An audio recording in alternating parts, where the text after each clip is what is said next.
तो जैसा कि हमने आपको कल भी दिखाया था कि किस तरह से करनाल अनाज मंडी में एक फर्जी गेट पास का मामला सामने आया था, जिसमें करनाल प्रशासन ने, करनाल पुलिस ने तुरंत संज्ञान लेते हुए इसमें जो है मामला दर्ज कर लिया गया था। मंडी सेक्रेटरी सुंदरलाल समेत 8 से 10 कर्मचारियों के खिलाफ मामला दर्ज हुआ था। वहीं कुछ आड़तियों के खिलाफ भी जो है आने वाले समय में कार्रवाई हो सकती है, जिनके नाम से ये फर्जी गेट पास बनाए गए थे। और इस बारे में बातचीत करने के लिए करनाल के डिप्टी कमिश्नर निशांत कुमार यादव हमारे साथ मौजूद है। हम आपको बताना चाहेंगे कि जैसे ही मामला उनके संज्ञान में आया था तो करनाल के जो एसडीएम है, जो अंडर ट्रेनिंग आईएएस अधिकारी हैं आयुष सिन्हा, उनकी ड्यूटी लगाई गई थी और वो खुद जाकर मंडी का दौरा किया था और उन्होंने कहीं तरह की गड़बड़ियां पाई थी। सीसीटीवी फुटेज में देखा था कि किस तरह से जब भी जो गाड़ियां वहां से धान की नहीं आ रही और उसी दौरान जो है काफी फर्जी गेट पास काटे गए थे। सर, क्या कुछ मामला बताना चाहेंगे, क्योंकि पहले भी हमने कई बार खबरें दिखाई इस तरह से और लगातार जो है करनाल की अनाज मंडी में और दूसरी मंडियों में भी इस तरह की जानकारियां आ रही हैं, क्योंकि कल काफी लोगों के फोन आए कि करनाल अनाज मंडी में तो ये मामला दर्ज हो गया, लेकिन क्या दूसरी मंडियों की भी चेकिंग की जाएगी और करनाल अनाज मंडी में क्या कुछ निकलकर सामने आया और क्या कुछ कार्रवाई जिला प्रशासन की तरफ से की गई है?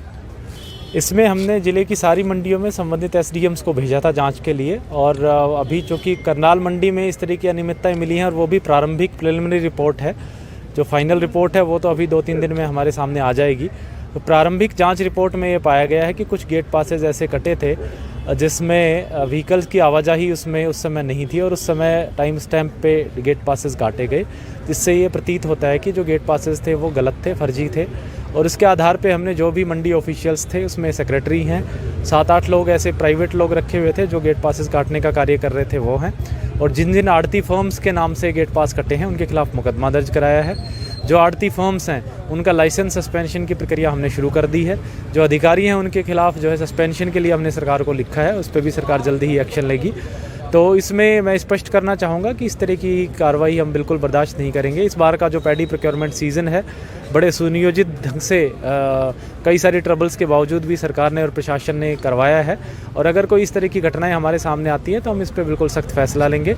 ज़िले में जो हर साल पैडी आती है उससे इस बार 30% पैडी कम आई है और ये इसी का नतीजा है कि पैडी प्रोक्योरमेंट पे काफ़ी सख्ती बरती गई है।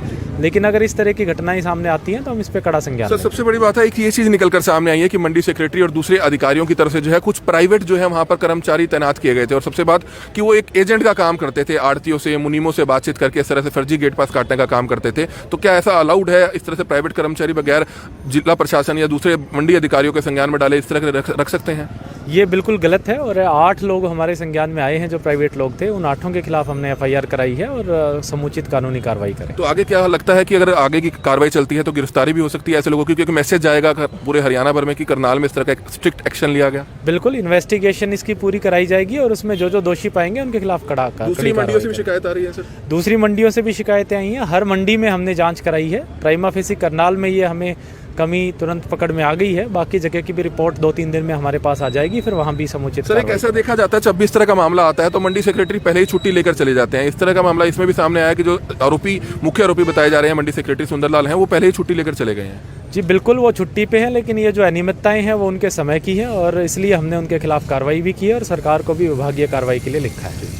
तो ये आप देख रहे थे करनाल के डिप्टी कमिश्नर निशांत कुमार यादव, क्योंकि हर बार ये देखा जाता है, जैसे कि करनाल ब्रेकिंग न्यूज ने कल इस खबर को बड़े प्रमुखता से दिखाया था कि किस तरह से करनाल की नई अनाज मंडी में एक बार फिर से धान घोटाला, फर्जी गेट पास करके धान घोटाला किया गया था और उस मामले में करनाल के डिप्टी कमिश्नर निशांत कुमार यादव से करनाल ब्रेकिंग न्यूज ने एक्सक्लूसिव बातचीत की और उन्होंने कहा है कि चाहे कोई अधिकारी छुट्टी पर चला जाए लेकिन उसके खिलाफ मामला भी दर्ज हुआ है और उन्होंने ये भी आश्वासन दिया है कि जल्द से जल्द इस जांच को पूरा कर उन अधिकारियों को हर हालत में गिरफ्तार भी किया जाएगा, ताकि प्रदेश भर में एक मैसेज जरूर जाए कि भ्रष्टाचार करने वाले अधिकारी किसी भी कीमत पर बख्शे नहीं जाएंगे। और हमने आपको कल भी दिखाया था और आने वाले समय में जब मुख्यमंत्री हरियाणा मनोहर लाल खट्टर भी करनाल पहुंचेंगे, उनसे भी हमारा ये सवाल रहेगा कि मामला तो हर बार ही दर्ज होता है, क्या ऐसे आरोपी भ्रष्ट अधिकारी क्या गिरफ्तार होंगे? ये सवाल हमारा मुख्यमंत्री से भी रहेगा, मंत्री जेपी दलाल से भी रहेगा और उप मुख्यमंत्री दुष्यंत चौटाला से भी रहेगा। देखना होगा कि आखिरकार मामला जो दर्ज किया गया है इसमें किन किन आरोपियों के खिलाफ मामला दर्ज हो गया है, क्या गिरफ्तारी इनकी कितने समय में होती है,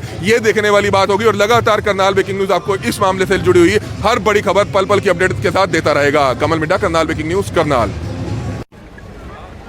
तो जैसा कि हमने आपको कल भी दिखाया था कि किस तरह से करनाल अनाज मंडी में एक फर्जी गेट पास का मामला सामने आया था, जिसमें करनाल प्रशासन ने, करनाल पुलिस ने तुरंत संज्ञान लेते हुए इसमें जो है मामला दर्ज कर लिया गया था। मंडी सेक्रेटरी सुंदरलाल समेत 8 से 10 कर्मचारियों के खिलाफ मामला दर्ज हुआ था। वहीं कुछ आड़तियों के खिलाफ भी जो है आने वाले समय में कार्रवाई हो सकती है, जिनके नाम से ये फर्जी गेट पास बनाए गए थे। और इस बारे में बातचीत करने के लिए करनाल के डिप्टी कमिश्नर निशांत कुमार यादव हमारे साथ मौजूद है। हम आपको बताना चाहेंगे कि जैसे ही मामला उनके संज्ञान में आया था तो करनाल के जो एसडीएम है, जो अंडर ट्रेनिंग आईएएस अधिकारी हैं आयुष सिन्हा, उनकी ड्यूटी लगाई गई थी और वो खुद जाकर मंडी का दौरा किया था और उन्होंने कहीं तरह की गड़बड़ियां पाई थी। सीसीटीवी फुटेज में देखा था कि किस तरह से जब भी जो गाड़ियां वहां से धान की नहीं आ रही और उसी दौरान जो है काफी फर्जी गेट पास काटे गए थे। सर, क्या कुछ मामला बताना चाहेंगे, क्योंकि पहले भी हमने कई बार खबरें दिखाई इस तरह से और लगातार जो है करनाल की अनाज मंडी में और दूसरी मंडियों में भी इस तरह की जानकारियां आ रही हैं, क्योंकि कल काफी लोगों के फोन आए कि करनाल अनाज मंडी में तो ये मामला दर्ज हो गया, लेकिन क्या दूसरी मंडियों की भी चेकिंग की जाएगी और करनाल अनाज मंडी में क्या कुछ निकलकर सामने आया और क्या कुछ कार्रवाई जिला प्रशासन की तरफ से की गई है?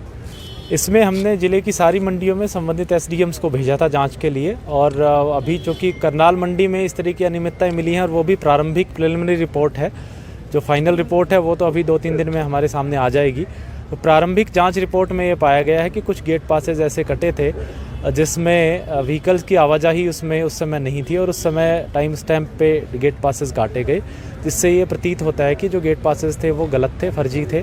और इसके आधार पे हमने जो भी मंडी ऑफिशियल्स थे, उसमें सेक्रेटरी हैं, 7-8 लोग ऐसे प्राइवेट लोग रखे हुए थे जो गेट पासेस काटने का कार्य कर रहे थे, वो हैं। और जिन जिन आड़ती फर्म्स के नाम से गेट पास कटे हैं उनके खिलाफ मुकदमा दर्ज कराया है। जो आड़ती फर्म्स हैं उनका लाइसेंस सस्पेंशन की प्रक्रिया हमने शुरू कर दी है। जो अधिकारी हैं उनके खिलाफ जो है सस्पेंशन के लिए हमने सरकार को लिखा है, उस पर भी सरकार जल्दी ही एक्शन लेगी। तो इसमें मैं स्पष्ट करना चाहूँगा कि इस तरह की कार्रवाई हम बिल्कुल बर्दाश्त नहीं करेंगे। इस बार का जो पैडी प्रोक्योरमेंट सीज़न है, बड़े सुनियोजित ढंग से कई सारे ट्रबल्स के बावजूद भी सरकार ने और प्रशासन ने करवाया है, और अगर कोई इस तरह की घटनाएं हमारे सामने आती हैं तो हम इस पर बिल्कुल सख्त फैसला लेंगे। ज़िले में जो हर साल पैडी आती है उससे इस बार 30% पैडी कम आई है, और ये इसी का नतीजा है कि पैडी प्रोक्योरमेंट पे काफ़ी सख्ती बरती गई है। लेकिन अगर इस तरह की घटनाएं सामने आती हैं तो हम इस पे कड़ा संज्ञान लेंगे। सबसे बड़ी बात है कि ये चीज़ निकलकर सामने आई है कि मंडी सेक्रेटरी और दूसरे अधिकारियों की तरफ से जो है कुछ प्राइवेट जो है वहाँ पर कर्मचारी तैनात किए गए थे, और सबसे बात कि वो एक एजेंट का काम करते थे, आड़तियों से, मुनीमों से बातचीत करके इस तरह से फर्जी गेट पास काटने का काम करते थे। तो क्या ऐसा अलाउड है इस तरह से प्राइवेट कर्मचारी बगैर जिला प्रशासन या दूसरे मंडी अधिकारियों के संज्ञान में डाले इस तरह के रख सकते हैं? ये बिल्कुल गलत है, और 8 लोग हमारे संज्ञान में आए हैं जो प्राइवेट लोग थे, उन 8 के खिलाफ हमने एफआईआर कराई है और समुचित कानूनी कार्रवाई करें। तो आगे क्या लगता है कि अगर आगे की कार्रवाई चलती है तो गिरफ्तारी भी हो सकती है ऐसे लोगों की, क्योंकि मैसेज जाएगा पूरे हरियाणा भर में कि करनाल में इस तरह का स्ट्रिक्ट एक्शन लिया गया? बिल्कुल, इन्वेस्टिगेशन इसकी पूरी कराई जाएगी और उसमें जो दोषी पाएंगे उनके खिलाफ कड़ा दूसरी मंडियों से भी शिकायत आ रही है सर? दूसरी मंडियों से भी शिकायतें आई हैं, हर मंडी में हमने जांच कराई है। प्राइमा फेसी करनाल में ये हमें कमी तुरंत पकड़ में आ गई है, बाकी जगह की भी रिपोर्ट 2-3 दिन में हमारे पास आ जाएगी, फिर वहाँ भी समुचित। सर, एक ऐसा देखा जाता है जब भी इस तरह का मामला आता है तो मंडी सेक्रेटरी पहले ही छुट्टी लेकर चले जाते हैं। इस तरह का मामला इसमें भी सामने आया कि जो मुख्य आरोपी बताए जा रहे हैं मंडी सेक्रेटरी सुंदरलाल हैं, वो पहले ही छुट्टी लेकर चले गए हैं।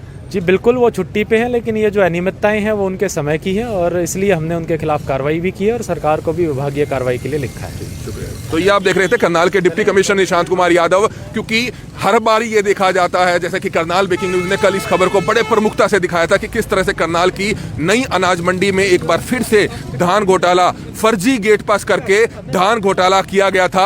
और उस मामले में करनाल के डिप्टी कमिश्नर निशांत कुमार यादव से करनाल ब्रेकिंग न्यूज ने एक्सक्लूसिव बातचीत की और उन्होंने कहा है कि चाहे कोई अधिकारी छुट्टी पर चला जाए लेकिन उसके खिलाफ मामला भी दर्ज हुआ है, और उन्होंने ये भी आश्वासन दिया है कि जल्द से जल्द इस जांच को पूरा कर उन अधिकारियों को हर हालत में गिरफ्तार भी किया जाएगा, ताकि प्रदेश भर में एक मैसेज जरूर जाए कि भ्रष्टाचार करने वाले अधिकारी किसी भी कीमत पर बख्शे नहीं जाएंगे। और हमने आपको कल भी दिखाया था, और आने वाले समय में जब मुख्यमंत्री हरियाणा मनोहर लाल खट्टर भी करनाल पहुंचेंगे, उनसे भी हमारा ये सवाल रहेगा कि मामला तो हर बार ही दर्ज होता है, क्या ऐसे आरोपी भ्रष्ट अधिकारी क्या गिरफ्तार होंगे? ये सवाल हमारा मुख्यमंत्री से भी रहेगा, मंत्री जेपी दलाल से भी रहेगा और उप मुख्यमंत्री दुष्यंत चौटाला से भी रहेगा। देखना होगा कि आखिरकार मामला जो दर्ज किया गया है इसमें किन किन आरोपियों के खिलाफ मामला दर्ज हो गया है, क्या गिरफ्तारी इनकी कितने समय में होती है, ये देखने वाली बात होगी। और लगातार करनाल ब्रेकिंग न्यूज आपको इस मामले से जुड़ी हुई हर बड़ी खबर पल पल की अपडेट के साथ देता रहेगा। कमल मिड्डा, करनाल ब्रेकिंग न्यूज, करनाल।